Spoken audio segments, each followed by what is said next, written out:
Hello everyone, this is another episode of Canada US Tango with myself, Eleanor. So, I'm going to talk a bit about myself personally today, as well as some comments I've been getting and a bit about my family. I have 6 brothers. One of them works for a iron products manufacturing corporation, so of course we're very concerned about him. Perhaps he'll get laid off anytime, we don't know. We're hoping for the best because he has 6 children to support and his wife is a full-time mother taking care of 6 kids. So yes, we're quite worried about him. So far he's okay, but we'll see what happens there. Then I have another brother in the automotive industry. I don't imagine he'd get impacted unless there's an actual tariff put on all vehicles coming into the United States. It may impact him somewhat, not sure. We'll have to see about that. For myself, personally, I have really been cutting back on purchasing, particularly anything to do with tech. Canadian dollar is not doing well. The price of oil is quite strong, going up, and usually as the price of oil floats up, so does the Canadian dollar. But as a consequence of the tariffs, the Canadian dollar is suffering, which means for me to make technical purchases, that's going to impact on me. If I have to buy something techie, I buy it secondhand, which I did the other day. Cost me about a third as much as it would have. So it wasn't a major technical purchase, so I was fine to purchase it secondhand. Definitely, if a computer breaks down or something, it's going to be buying secondhand. Just too much insecurity and instability with the tariff conflict going on, and the Canadian dollar, as I said, being weak. The other impact it's having on me is that usually when oil prices are strong, the Canadian dollar goes up. That's when I'll make, in terms of my industry or career that I work in is real world cash economy gaming. That's my work, so to speak. And when the Canadian dollar is strong, I can make some investment in it because I'm trying to grow it a lot bigger before I try to actually withdraw regular income from it. So this plan is definitely going to be on hold until this trade tariff stuff is resolved, because the Canadian dollar is just suffering terribly. And when I make investments, because it's an international real world cash economy game that I work in, I have to use American funds to do any kind of investment. So that's totally off the table until this whole trade thing is resolved. I think the Canadian dollar is, 71 cents to the US dollar. Not doing very well lately. In terms of, I understand in the general sense that it's the job of the person in the White House to look out for Canadian interests, just as it's the job of my Prime Minister in Canada here to look out for Canada.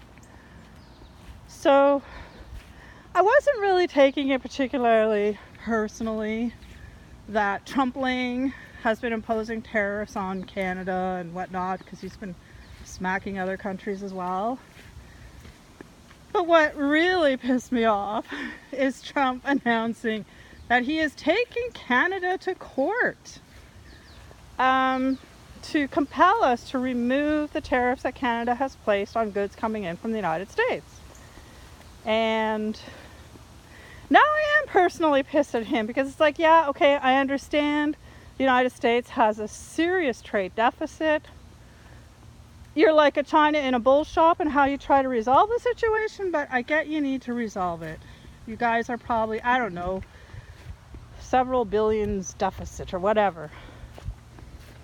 But to turn around and sue us for defending ourselves after you slap tariffs, okay, trumpling. Now I'm really pissed. Anyway, that's hypocrisy. That's really a pet peeve of mine. I'm really kind of irritated about. And of course, that just creates even more instability with the threat of a super nation taking a country with 1/10 population to court, with all the resources and anxiety and stuff that chews up. From Trumpling's perspective, he may think it's a good move, be the big bully, smack everyone with your big stick. But as I said, me being a Canadian and not the beneficiary of these bully tactics, I am really, really pissed off now. Well, am I losing sleep at night? No, but honestly, trumpling. He's trumpling now. I don't call him by his, if he does have a proper name, it won't come out of my mouth anymore. Ever since that, taking Canada to court for doing the same thing we are, he's trumpling now, in my mind. My way of easing my mind is I just call him trumpling in my head, and then it feels a little less bad. I know that's really immature. What can I say? So in terms of other people I've been talking to, and one more thing on a personal level, which other people have also been concerned about. The Prime Minister of Canada wants to impose carbon tax. I think this is the worst possible time to do that. So he wants to impose these carbon tax to encourage people to be more green. This is just not the good time to do it. We need stimulus of the economy, not depressing the economy. I would really like to see the Prime Minister back off of this. I'm now going to turn around and head back. This will be a really long video if I get all the way back to where I started filming and I'm still talking. I think this is already a lot longer than it usually is. So, in this time of tariffs and instability, Canada being taken to court, the World Trade Court, I just think this is the worst possible moment for Trudeau to impose carbon taxation on the Canadian populace. We're already under pressure, and some people, such as people who are in the manufacturing industry, and one example, people who, let's say, sell high-end quality products, tools and stuff, and then they need to be repaired, or high-end of any quality product, and then they have maintenance contracts and so forth with their clients. The clients have spent vast amounts of money, and then it needs to be repaired, and of course they have to use materials, and depending on what industry they are in will depend on the type of iron and aluminum they need to use to repair the item. So there are some companies in the United States, for example, that import from Canada because Canada has a specific type of iron, aluminum, whatever that they use. And then there's companies in Canada that need the specific type of aluminum ore that's in the United States. So it's a bit of a mess. So there are some people that are caught in this trap of, well, do I increase my prices on my clients, or am I going to eat it? And some people are making the very difficult choice of having dramatically reduced income because their hope, maybe with the hope of, if I can just get through this rough patch and this tariff thing gets dealt with, I don't have to, there doesn't have to be any rough seas, so to speak, in the relationship with their clients. So some have made that very difficult decision where they just absorb the increased costs of, for example, repairing things for their client base. Anyway, for those that have to do that kind of stuff. You know, I hope we do get through this soon. This is particularly tough times for some people. And if these threatened auto import tariffs come through, everyone will know that we are in a world of hurt. Let's hope it doesn't come to that. So, yeah, so Justin Trudeau, Prime Minister of Canada, please, please back off imposing carbon taxation. This is not the time to do it. We need stimulus to the economy, not backtracking.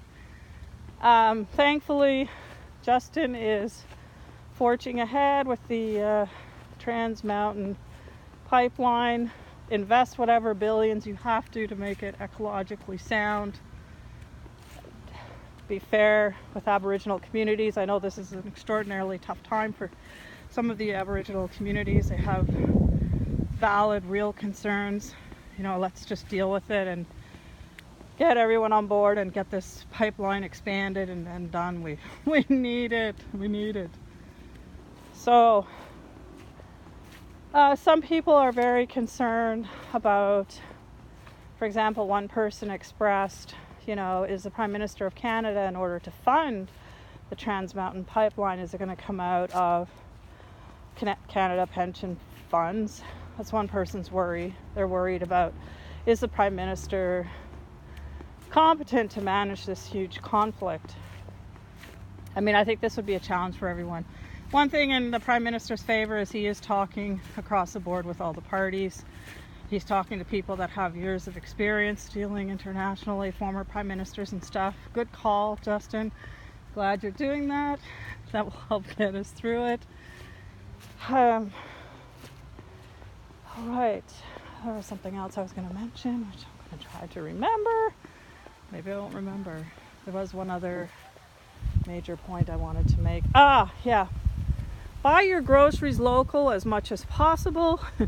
In my pursuing research to buy local because of these tariffs and stuff, you know, I come across some real horror stories about conditions of laborers and slave labor and what's done to food that has to be plucked and packed half a world away and look good and fresh on your grocery store shelf. And trust me, it's better to buy your food local whenever possible. Obviously, to have a varied diet, we have to buy food internationally, but as much as you can, buy local, buy provincial, buy within Canada as much as possible. And yeah, if you have time, you might find it worthwhile to look into what are the various trade practices and labor situations that people are in for the products we consume. We buy things and we may not realize that there's enormous human suffering behind that product that we get. So that's kind of one of the things that's been brought to my attention as I pursue this, buy as much as I can in Canada and when I have to buy. So yeah, that's going to be a wrap for this particular episode of Canada US Tango. Talk at you again in a few days. Bye for now.